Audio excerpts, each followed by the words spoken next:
वंदे मातरम दोस्तों।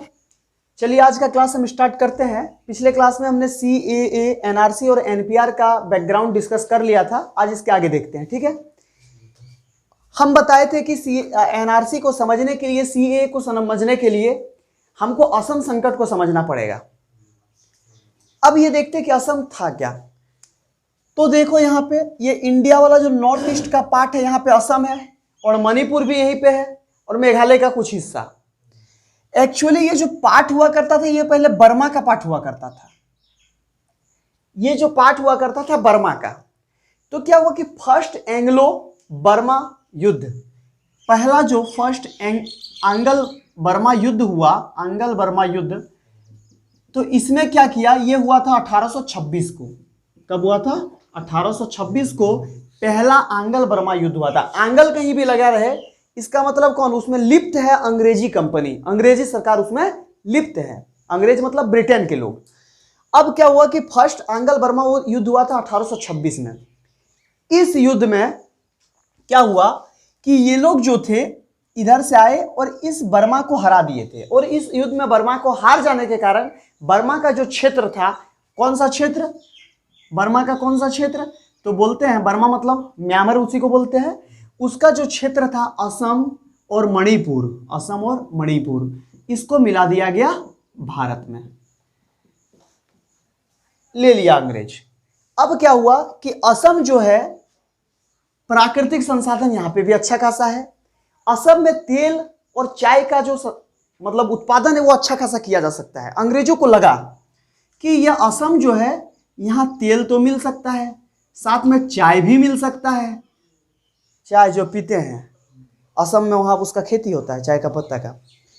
अब ये जब मिल सकता है लगा अंग्रेजी सरकार को, तो उसने क्या किया कि असम को एक बफर जोन की तरह बना लिया। मतलब इसका मतलब क्या होता है कि असम को इस तरह बनाया कि वैश्विक स्तर पे यहाँ पे उत्पादन हो सके, यहाँ पे उत्पादन करके विदेशों में ले जाके बेचा जा सकता था। और अंग्रेज आए ही थे हमारे देश में मुनाफा कमाने के लिए, पैसा कमाने के लिए बहुत ज्यादा। अब होता क्या है, तो असम में आदमी कम था, यहाँ का केवल मूल निवासी ही यहाँ पे था। यहाँ का जो मूल निवासी था वही यहाँ पे था, यहाँ पे व्यक्ति कम था, तो काम करने के लिए आदमी चाहिए। और बताएं इससे पहले कि ये घटना 1826 की। और धीरे धीरे लोग क्या करता है कि पश्चिम बंगाल से उठा के लोगों को, या बांग्लादेश से उधर वाला जो पार्ट से, उससे उठा के लोगों को कहाँ ले जाने शुरू किया? असम। तो बांग्लादेश से भी बहुत सारा लोग असम गया काम करने के चक्कर में। अब इतना लोग को अंग्रेज वहां पे पहुंचा दिया ले जाके कि अब कंफ्यूजन हो गया। यहाँ का आदमी जो लोकल आदमी था, ये माइनॉरिटी हो गया, अल्पसंख्यक हो गया। अब सोचना, तुम जिस जगह रहते हो, जिस गांव में, उस गांव में तुम लोग 10 लोग हो और बाहर से 50 लोग आ जाएगा, तो इसमें मेजोरिटी की बहुसंख्यक कौन हो जाएगा? ये 50 लोग तो, और तुम तो अल्पसंख्यक बन के रह गए। तो मतलब जो मूल निवासी है वो अल्पसंख्यक बन गया। अब क्या हुआ कि असम जो था, यहाँ पे इसका मूल निवासी अल्पसंख्यक हो गया। और अल्पसंख्यक जब कोई हो जाता है तो बहुसंख्यक जो होता है, तो उससे अल्पसंख्यक को डर लगने लगता है। तो इन लोगों को लगा कि मेरी जो ओरिजिनल हित है, जिस जगह पे मेरा अधिकार होना चाहिए, वो किसी और के चलते छीना जा रहा है। तो अब धीरे धीरे क्या हुआ कि तुमको पता है कि 1931 आते आते ये जो असम की जो मूल निवासी थी, पूरी तरह से अल्पसंख्यक के रूप में आ गई।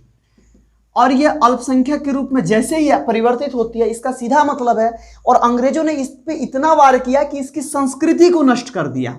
और याद रखना, एक कहावत है, यदि किसी को बर्बाद करना है, फिलॉसफी में भी ये बात कही गई है, यदि किसी को बर्बाद करना है तो सबसे पहले उसका कैरेक्टर बर्बाद करो, चरित्र, वो आदमी खुद बर्बाद हो जाएगा।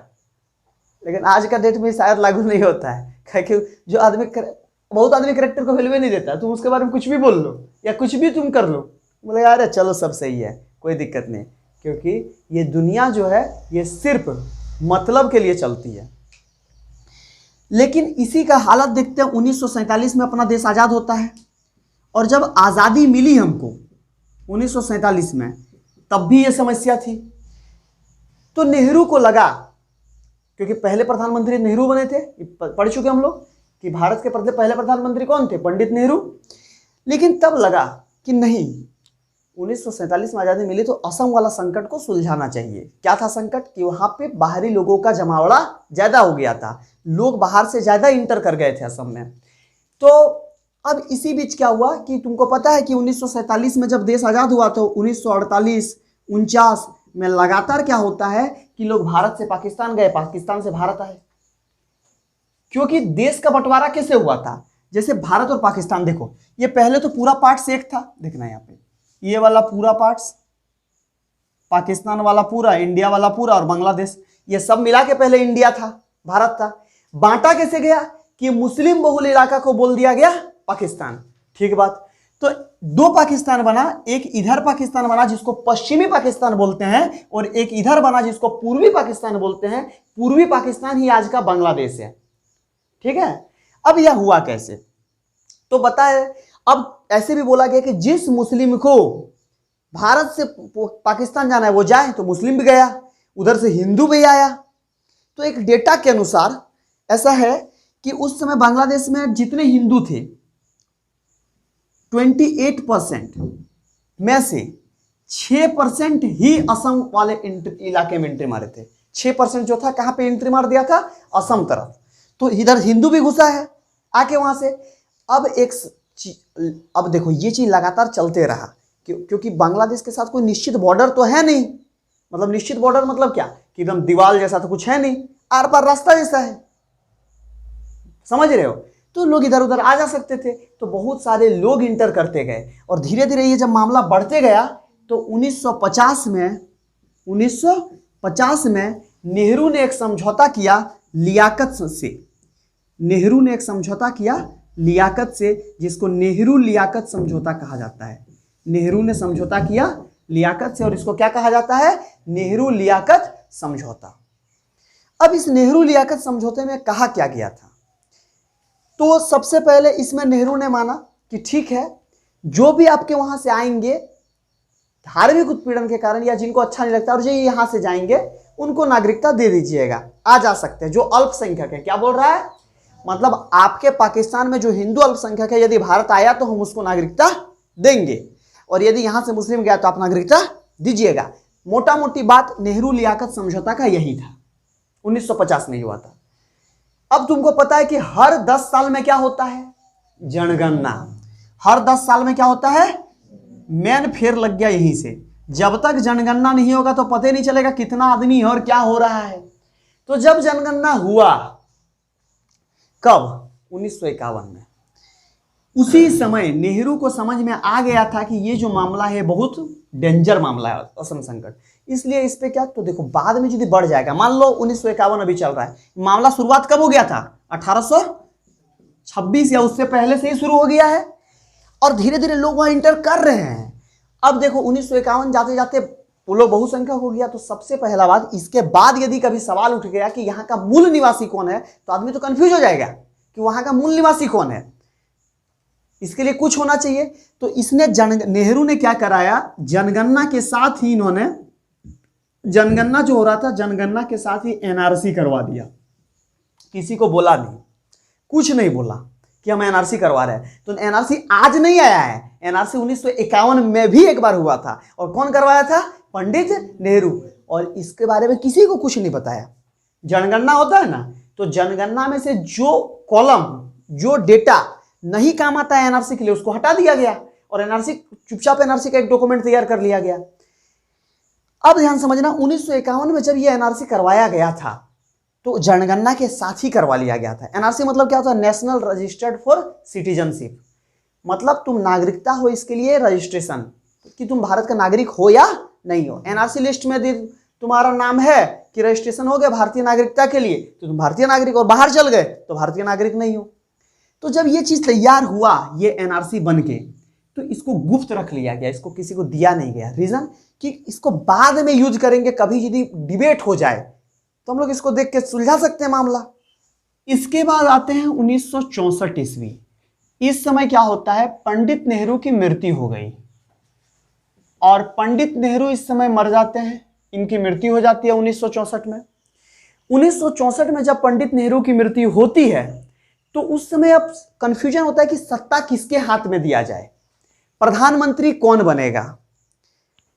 तो अभी तक पब्लिक डोमेन में उतना ज्यादा एक्टिव नहीं रहे थे, या उतना ज्यादा मतलब कि दूसरे नेता की तरह नहीं थे। एक व्यक्ति थे जिनका नाम था लाल बहादुर शास्त्री।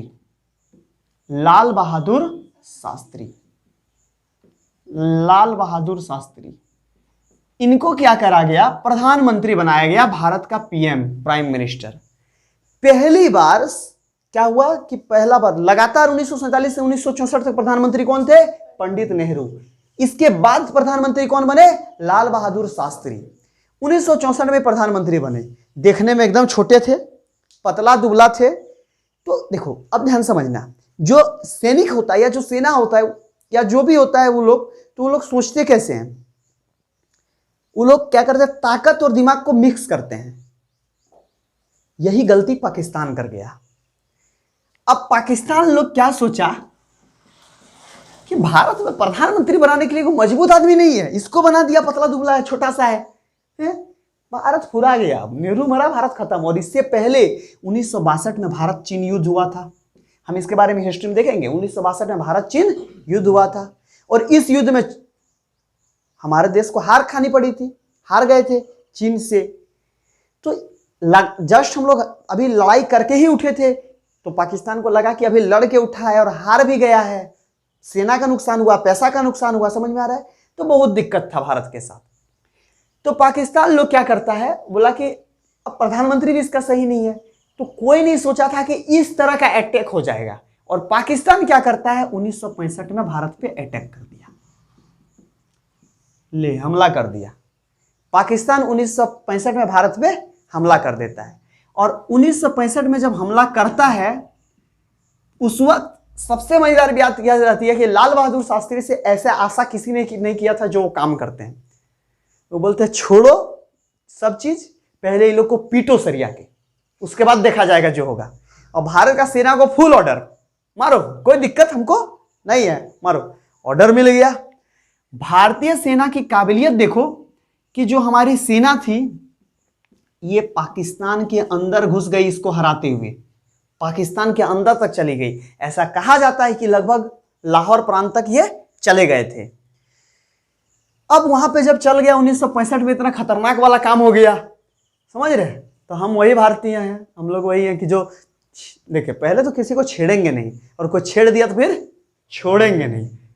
कहावत भी सही है कि छेड़ना नहीं चाहिए, और कोई छेड़ दिया तो फिर छोड़ना भी कमजोर बुझ लेता है, रे दिक्कत है, नहीं छोड़ना चाहिए। और अच्छा से सरिया के पीट दिया, समझ रहे हो। पाकिस्तान में अंदर घुस गया मारते मारते भारतीय सेना। तो ये हमारी सेना है। हाल में अभी जीडी का फॉर्म भी आ गया है, इसको डालिए, आप लोग भी सेना में जाइए, एकदम भर्ती हो जाइए, ठीक है। इसको जाना है एकदम जीडी के लिए, एकदम कोई दिक्कत नहीं, आराम से एकदम ज्वाइन कीजिए भारतीय सेना। देखो इसलिए हम इनका एक मतलब बोलते हैं, हमारी सेना का इसलिए एक तवज्जो होता है। जिस समय लोगों के पास आधुनिक हथियार था, मेरा सेना बिना हथियार का लड़ गया था। भारतीय सेना बहुत बार ऐसा हुआ कि मतलब एक से एक कारनामा करके लड़ा है, मतलब अजीब टाइप्स का, और जीत भी हासिल हुई है, रिजल्ट भी हमको अच्छा मिला। इसलिए हम सेनाओं का अपना हमारी सेना जो मानी जाती है वो सबसे अच्छी सेना में से मानी जाती है। अब क्या होता है कि 1965 में हो गया, यहां तक हो गया। अब बीच में इंटर कर गया यूएसएसआर, सोवियत संघ। उस समय यह था सोवियत संघ। जो पढ़े होंगे पता होगा कि सोवियत संघ क्या था। यह समाजवाद के रास्ते पे चलने वाला एक देश था। उस समय पूरे विश्व में दो महाशक्तियां थी, एक था सोवियत संघ और एक था संयुक्त राज्य अमेरिका। सोवियत संघ जो था ये 1991 में टूट गया, और आज का जो रूस है इसी का लीडरशिप था। और रूस से टूट के लगभग बहुत सारा देश अलग हुआ, और सोवियत संघ में सब मिला था। तो उस समय सोवियत संघ में भी एक मिला हुआ देश था जिसका नाम था उज्बेकिस्तान। उज्बेकिस्तान, और उज्बेकिस्तान का कैपिटल है ताशकंद। अब हुआ क्या कि सोवियत संघ जब बीच में एंटर किया कि चलो हम समझौता करा देते हैं, लड़ाई झगड़ा खराब चीज है, समझौता करा देते हैं। तो हम लोग क्या है, हम लोग तो अहिंसा परमो धर्म के रास्ते पे चलने वाले लोग हैं ना, हिंसा तो नहीं करते हैं ना। तो बोले ठीक है चलिए। तो ताशकंद में समझौता हुआ। ये क्वेश्चन एग्जाम पूछा है, ताशकंद समझौता भारत के किस प्रधानमंत्री ने किया था? लाल बहादुर शास्त्री। नेहरू टिक नहीं मरना। लाल बहादुर शास्त्री ने ताशकंद समझौता किया। किसके साथ? पाकिस्तान के साथ हुआ। इस समझौते के अनुसार हमारी सेना को रिटर्न आना था और वो भी जो चीज थे वो भी अपने रिटर्न में थे, मतलब अपना अपना पोजीशन फिर से ले लेना था। ऐसा ही हुआ। इसी समय हमें एक झटका तुरंत लग गया 1966 में ही। ये समझौता कब हुआ था? 1966 में। और 1966 में ही हमको एक झटका लग गया कि इसी समय लाल बहादुर शास्त्री की मृत्यु हो जाती है। लाल बहादुर शास्त्री की मृत्यु हो जाती है। अब सवाल उठता है कि अगला प्रधानमंत्री कौन? फिर वही बात कि अगला प्रधानमंत्री कौन बनेगा। 1966 में जब लाल बहादुर शास्त्री की मृत्यु होती है, 1966 में जब लाल बहादुर शास्त्री की क्या हो जाती है? शास्त्री जी की मृत्यु हो जाती है, तो अब प्राइम मिनिस्टर के लिए एक नाम आगे आता है और इनका नाम होता है इंदिरा गांधी का। इंदिरा गांधी। उस समय लोग इन्हें राजनीति का उतना तजुर्बाकार नहीं मानते थे, लोग इनको सम्मान नहीं देते थे, क्योंकि इनसे ज्यादा क्या बोलते एक जो ओहदे वाले नेता थे उस वक्त बचे हुए थे इन्हीं की पार्टी में। तो कुछ लोग इनको बोलते थे गूंगी गुड़िया, मतलब एक ऐसी प्राइम मिनिस्टर जो वही करेगी जिसको बोला जाएगा। कोई इसको बोलता था नूरी छोड़ी। ये महाराष्ट्र का में एक सेंटेंस है, नूरी छोड़ी, ठीक है, एक छोटी सी बच्ची। तो अलग अलग लोग इनको अलग अलग बोलता था। अब याद रखना, क्वेश्चन पूछ सकता कि भारत की पहली महिला प्रधानमंत्री श्रीमती इंदिरा गांधी। ये से क्वेश्चन आता, क्वेश्चन आएगा कहां से? इंदिरा गांधी जो थे प्रधानमंत्री उस वक्त बनी। चला 1967 के बाद ये कहानी 1971 तक। अब जो घटना 1971 में होता है इसका जिक्र करना बहुत ही ज्यादा जरूरी है, क्योंकि 1971 में एक ऐसा घटना हुआ जिसने पूरे वर्ल्ड मैप में एक नए देश को लाके खड़ा कर दिया। हुआ क्या, ध्यान समझना, कि पाकिस्तान में उस समय चुनाव आ गया। पाकिस्तान में क्या हो गया? चुनाव आ गया। अब पाकिस्तान भी दो भाग में था, बताए। एक तरफ था पश्चिमी पाकिस्तान और एक तरफ था तुम्हारे जाके पूर्वी पाकिस्तान।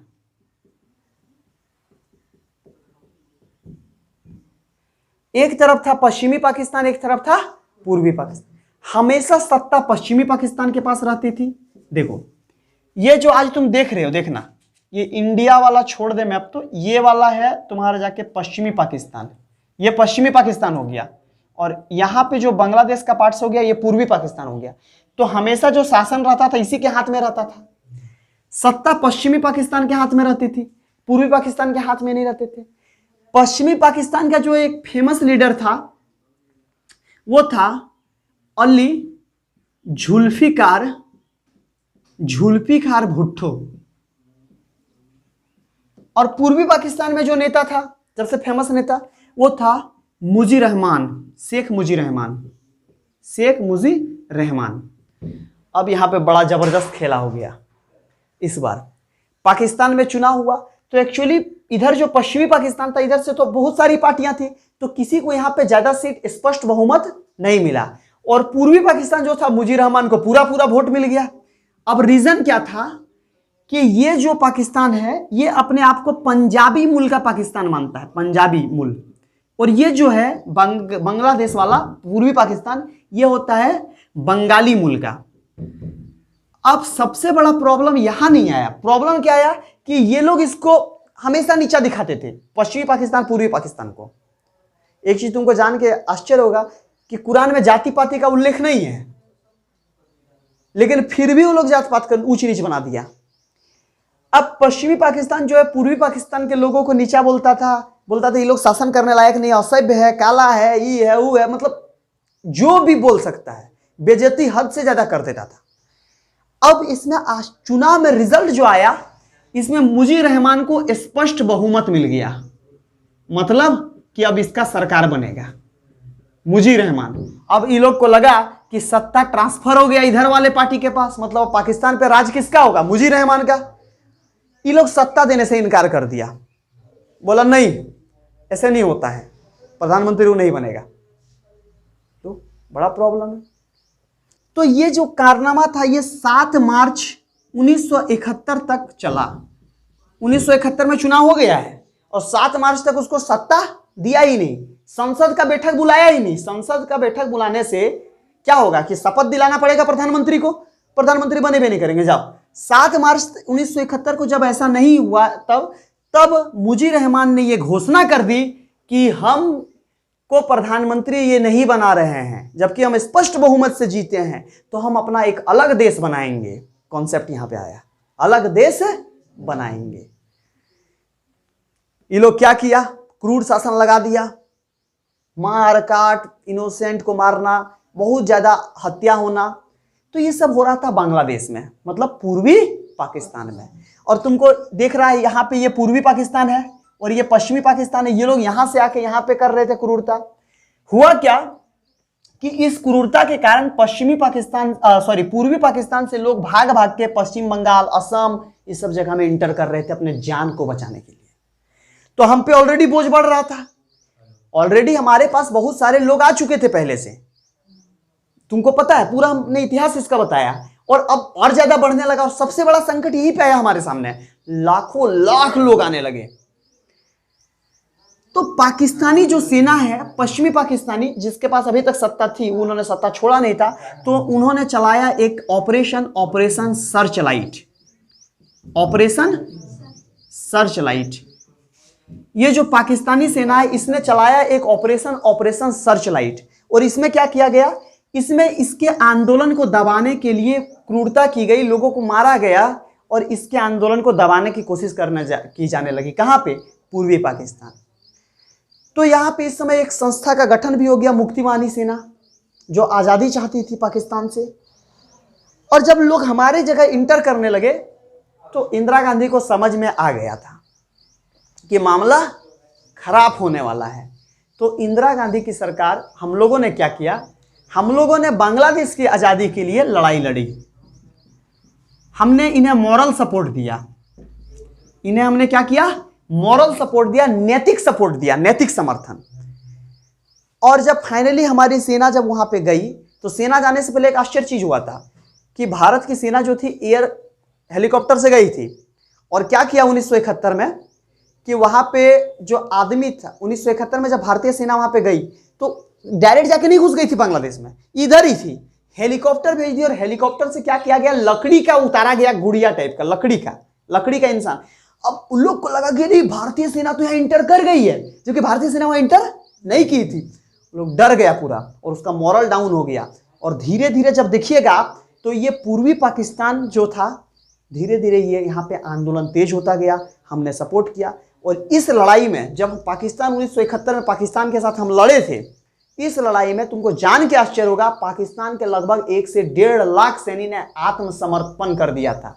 पाकिस्तान का 1 से 1.5 लाख सैनिक को भारत ने बंदी बना लिया था, आत्मसमर्पण कर दिया कि बोला नहीं हम लड़ नहीं पाएंगे इनसे, आत्मसमर्पण कर दिया। और भारत ने इसके बदले क्या मांग रखी, बोला कि 1.5 लाख सैनिक को हम कुछ नहीं करेंगे, छोड़ देंगे, बदले में तुमको क्या देना पड़ेगा, बांग्लादेश की आजादी, पूर्वी पाकिस्तान की आजादी। और इस प्रकार पूर्वी पाकिस्तान बांग्लादेश के रूप में एक देश बनता है, बांग्लादेश। तो बांग्लादेश का जो जन्म अहम भूमिका है वो अपना देश भारत का है। और इस प्रकार बांग्लादेश एक नया देश के रूप में उभर के आता है और वहां के प्रधानमंत्री मुजीब रहमान बनते हैं।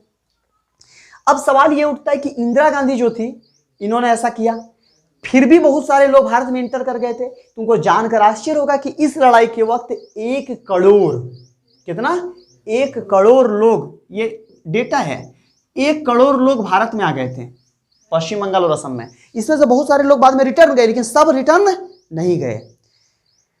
तो यही बोलते हैं, अभी जो काम चलता नहीं बोलता कि 1971 से पहले, 1971 के बाद बांग्लादेश और भारत के बीच जो समझौता हुआ उसमें क्या कहा गया है कि 1971 के बाद जो बांग्लादेश से भारत गया उसको हम वापस ले लेंगे। बांग्लादेश से क्या बोल रहे हैं, समझ में आ रहा है? तो ये स्टैंड अभी बांग्लादेश का है। इस लड़ाई में एक वाक्य का गजब का हुआ था कि इस समय जो था अमेरिका जो था वो पाकिस्तान का साथ दे रहा था, क्योंकि अमेरिका का जो नया नया जहाज था, नया नया हथियार था, वो पाकिस्तान के पास था, हमारे पास पुराना वाला सारा पड़ा था। अब ध्यान समझना है, पाकिस्तान यहां से बीच से उड़ के तो नहीं जा सकता है पूर्वी पाकिस्तान, तो इसको जाना कहां से पड़ेगा, इधर से होते हुए, समझ में आ रहा है? इतना घूम के ये पहुंचेगा बांग्लादेश वाला पार्ट। जब यहां पे लड़ाई झगड़ा हो रहा था तो पाकिस्तान क्या करा, ये जो पश्चिमी पाकिस्तान था, ये जहाज से जा रहा था तो बीच में कहीं तेल डालने के लिए, फ्यूल चाहिए उसको डालने के लिए, तो ये उतर रहा था श्रीलंका में और श्रीलंका में फ्यूल डाल के आगे बढ़ रहा था। अब हुआ क्या कि जब पाकिस्तान इधर से, भारत उलझा हुआ था पाकिस्तान से, उसी समय चीन अनाउंस करता है कि भारत ये गलत कर रहा है, उसके आंतरिक मामले में हस्तक्षेप कर दिया, हम भी अपनी ओर से फ्रंटियर खोल देंगे। फ्रंटियर खोल देंगे मतलब लड़ाई करेंगे। चीन के साथ हमारी सीमा कहाँ से लगती है? तो ये पूरा चीन, अरुणाचल प्रदेश, जम्मू कश्मीर वाला जो पार्ट है, या तुम्हारा जाके और जगह से, तो बोल रहा है कि हम फ्रंटियर खोल देंगे। दूसरा चीज, यहां पे अमेरिका बोला कि भारत ये गलत कर रहा है। भारत क्या कर रहा है? गलत कर रहा है। हम वहां पे अपना जहाज भेज रहे हैं, हम वहां पे अपना जहाज भेज रहे हैं, भारत देख ले। और अमेरिका का उस जहाज का नाम था सातवां बेड़ा, नेवी, सातवां बेड़ा ये था। अमेरिका सातवां बेड़ा जहाज भेजा और बोला कि देख ले भारत मामला। सुबह आ रहे हैं, सुबह तक मेडागास्कर, देखो इसके नीचे ये देखो, ये इंडिया है, देखो यहाँ पे ये भारत है, इसके नीचे से यहां तक बोला कि यहां हम आ रहे हैं। अब हम लोग का कंफ्यूजन, हम लोग डर भी गए कि अमेरिका आ रहा है भाई और सातवां बेड़ा जहाज आ रहा है। और मेरे पास उस समय था INS विक्रांत, भारत के पास उस समय जो जहाज था वो था INS विक्रांत। और INS विक्रांत इतना कैपेबल नहीं था कि सातवां बेड़ा को रोक पाए, अकेले जहाज था। ब्रिटेन भी बोला कि मेरा भी, भारत ही गलत कर रहा है, मेरा एक जहाज जा रहा है एगल। लो, ब्रिटेन भी एगल भेज रहा है, ब्रिटेन एगल भेज रहा है, अमेरिका सातवां बेड़ा भेज रहा है, भारत के पास INS विक्रांत था। चीन भी उधर से बोल दिया, ये लोग भी बोल दिया। तो हम लोग इससे पहले USSR से एक समझौता करके रखे थे कि भारत पे कोई हमला करेगा, भारत से किसी का लड़ाई होगा तो USSR साथ देगा, और USSR से होगा तो भारत साथ देगा। भारत उसमें कमजोर ही था, उतना तो हम लोग एक्टिव नहीं थे। अब हुआ क्या, USSR, उस समय USSR का एक स्टेटमेंट आता है उसके राष्ट्रपति का, क्या बोलते हैं वो, कोई बात नहीं, अमेरिका चाय पीने आ रहा है, हम, मेरा भी वहां पे एक जहाज है, 40वां बेड़ा जा रहा है, हम भी सुबह बैठ के साथ में चाय पियेंगे, देखते हैं मजा आएगा। अब उधर से भेज दिया तुम्हारा जाके, ये USSR भेज दिया अपना 40वां बेड़ा। लो, ये 7वां बेड़ा भेजा, इस 40वां बेड़ा भेज दिया। चलो अब ध्यान समझना, अमेरिका का एक 7वां बेड़ा, ब्रिटेन का एगल, सब खड़ा था। इस 7वां बेड़ा के पहुंचने से पहले USSR भेज दिया अपना 40वां बेड़ा। अब भारत का INS विक्रांत था ही, और पाकिस्तान का भी जहाज यहां पे पहुंच चुका था। अब जैसे 40वां बेड़ा को देखा USSR का, उसका जहाज को देखने के बाद हिम्मत नहीं हुआ कि लोग आगे बढ़ेगा। अमेरिका का जहाज वही रुक गया, ब्रिटेन भी वही रुक गया, समझना। और INS विक्रांत एकदम आगे, नहीं बोलते हम लोग, सपोर्ट मिल गया और क्या दिक्कत है, तो चल गया, आ जाओ उड़ा देंगे, अब क्या है, चल गया आगे। लेकिन इसमें मामला गर्म कब हुआ, USSR जब स्टेटमेंट दिया कि हम भी आ रहे हैं, भारत अकेले नहीं है, हम उसके साथ हैं, आ रहे हैं, रुकिए, टेंशन मत लीजिए, हम भी पहुंच रहे हैं। जैसे वो स्टेटमेंट देता है, चीन बोलता है हमको भारत से कोई लेना देना नहीं है, हमें इस युद्ध से नहीं लेना देना है, चलो साइड लग गया। उधर से अमेरिका बोला कि नहीं नहीं, हम तो ऐसे घूमने के लिए चल गए थे, कोई दिक्कत नहीं है, वो भी अपना 7वां बेड़ा लेकर रिटर्न। ब्रिटेन बोला अरे अमेरिका गया था, हम भी देखने गए थे, हम लड़ाई झगड़ा थोड़ी करने गए। ब्रिटेन भी रिटर्न। अब पाकिस्तान बेचारा क्या करेगा, अब वहां 40वां बेड़ा बोला कि अब काम हो गया, तो भी चल गया। अब INS विक्रांत खड़ा, अब तो भारत को और मजबूती मिल गया। तो इस तरह हमने युद्ध जीती, बहुत सारी लड़ाइयां जीती। तो 1971 में देखो, हमारा ये युद्ध जो पढ़ना, ये हिस्ट्री का पार्ट है, पोस्ट इंडिया, आजादी के बाद का भारत। लेकिन हमारा ये जो कंसर्न था ये पॉलिटी से है, और पॉलिटी में हमें देखना है कि अप्रवास कैसे हुआ। तो लगभग इस समय 1 करोड़ लोग भारत में एंट्री किए थे। कोई कन्फर्म, हम बात कर रहे हैं असम आंदोलन, इसमें स्टार्ट होकर 1985 तक लगभग चलता ही रहा। इसमें मेनली हुआ क्या था, तो इसका बैकग्राउंड तो हम लोग देख लिए कि असम में कैसे लोगों की संख्या बढ़ी, बहुत सारे लोग आ गए। मेन प्रॉब्लम इससे पहले हुआ था कि इंदिरा गांधी ने इमरजेंसी लगा दी थी, आपातकाल लगा दी थी, जो इतिहास में आप लोग पढ़ेंगे।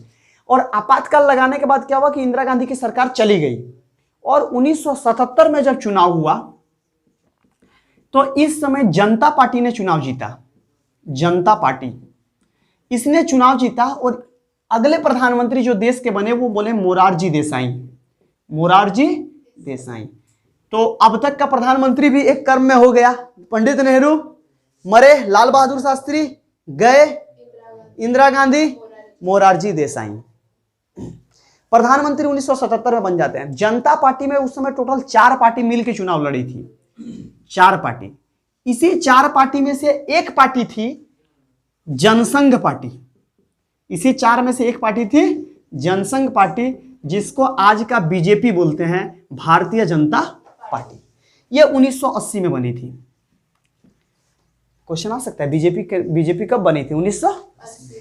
शुरुआत में इसका नाम क्या था? जनसंघ पार्टी। ये किससे मिली थी? जनता पार्टी से।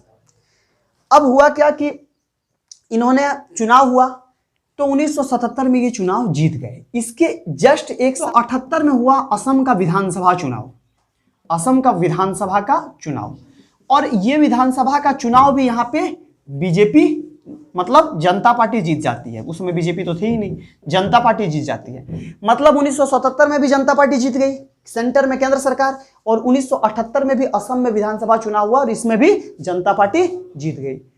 अब यहाँ पे मुद्दा आया तो सरकार बदल गई, तो चुनाव आयोग वहां का जो था उसने एक लिस्ट जारी किया और बोला वोटर लिस्ट जारी करते हुए उन्होंने कहा कि इस लिस्ट में पहले की तुलना में काफी ज्यादा बदलाव आ गए हैं। काफी ज्यादा मतलब ऐसा कहा कि लगभग 40 लाख जो है दूसरे लोग का नया नाम जुड़ गया है वोटर लिस्ट में। 40 लाख लोग जो दूसरे जगह से आए, तरह तरह के आंदोलन से आए, बताए थे ना कि अलग अलग देश से आए। पूरा कहानी तुम लोग को बैकग्राउंड बताई, इससे पहले भी एक वीडियो में बताए थे, एक क्लास में बताए थे कि नहीं इससे पहले। अब यहाँ पे जब 40 लाख लोग आ गए तो यहाँ का जो लोकल आदमी था वो लोग को लगा नहीं, तब तो ये 40 लाख आदमी जिसको चाहेगा उसको चुनाव जिता देगा, फिर हम लोग का होने से और नहीं होने से क्या फायदा? हम लोग को लोकतंत्र में भागीदारी घट जाएगा, हम लोग का काम नहीं होगा। तो ये लोग बोला नहीं, हम ऐसा नहीं मानेंगे। पहले क्या करो, ये लोग को वोटर लिस्ट से नाम काटो, ये लोग को वोटर लिस्ट से नाम काटो। अब लो तो इस समय और एक घटना हो गया कि असम से एक लोकसभा सांसद थे, उनकी मृत्यु हो जाती है। तो लोकसभा चुनाव वहां करवाना था। अब वहां का जनता बोल दिया कि नहीं चुनाव होने देंगे, पहले वो लोग को ई करो। और इसमें आंदोलन में थे 2 पार्टी प्रमुख थी, एक थी आसू, AASU, ठीक है, AAGSP। आसू और GSP ने मिलकर आंदोलन और तेज कर दिया।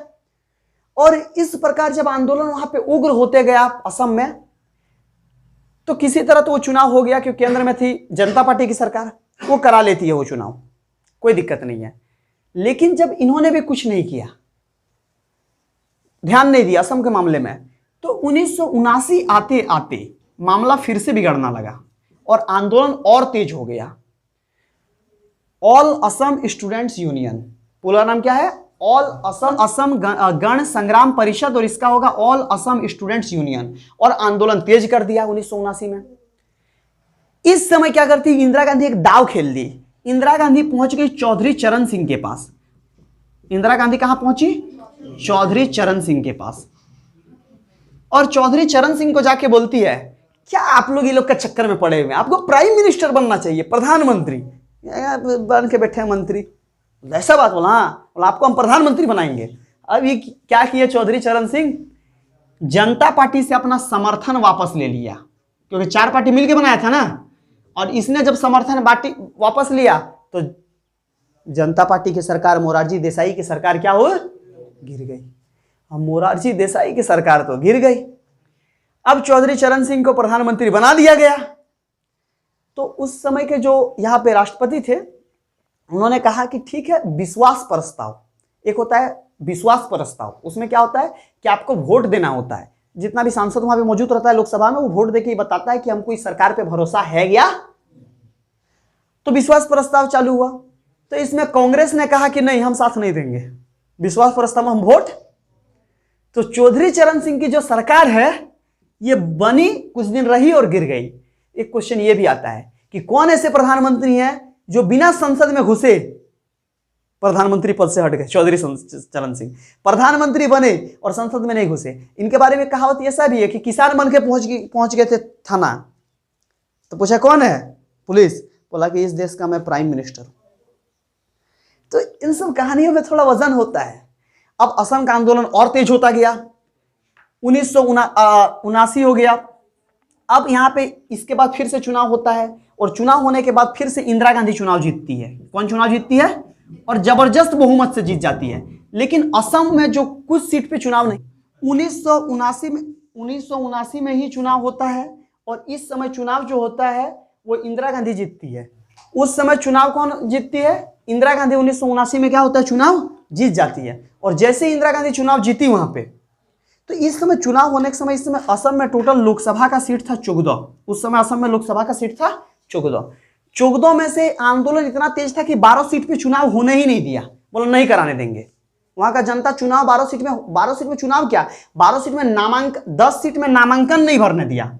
मतलब 10 सीट में कोई नेता नामांकन नहीं भरा। कितना सरकार चाहिए कि नामांकन भरवा देंगे, नहीं भरा, भरने ही नहीं दिया। बोला जो भरेगा उसको मार देंगे। इतना असम में आंदोलन तेज हो गया। तो 2 सीट पे नामांकन तो भरा गया लेकिन चुनाव ही नहीं होने दिया। तो 12 सीट खाली रह गया असम वाला। तो क्या फर्क पड़ेगा, फिर 545 सीट है फिर भी। अब इंदिरा गांधी की गवर्नमेंट बन जाती है 1979 में। अब इंदिरा गांधी ने क्या किया कि यहां के जो जनता पार्टी की जो लोकल सरकार थी असम में, बताए थे असम में का चुनाव जनता पार्टी जीती थी, आ गया। अब डिसॉल्व करने के बाद राष्ट्रपति शासन लग गया। क्या लग गया? 1980 में लग गया असम में राष्ट्रपति शासन। और राष्ट्रपति शासन का एक खासियत जान लो कि अधिकतम राष्ट्रपति शासन 3 साल तक लग सकता है, इससे ज्यादा राष्ट्रपति शासन। अब आ गया 1983 में फिर से चुनाव करवाना था। होगा कैसे चुनाव? चुनाव में असम वाला बोल दिया कि नहीं किसी भी हाल। इस बीच में बात होते रहा, किससे? आसू से और AAGSP से बात होते रहा कि आप आंदोलन को, बोला नहीं, उन लोग को पहले वोटर लिस्ट से नाम हटाइए।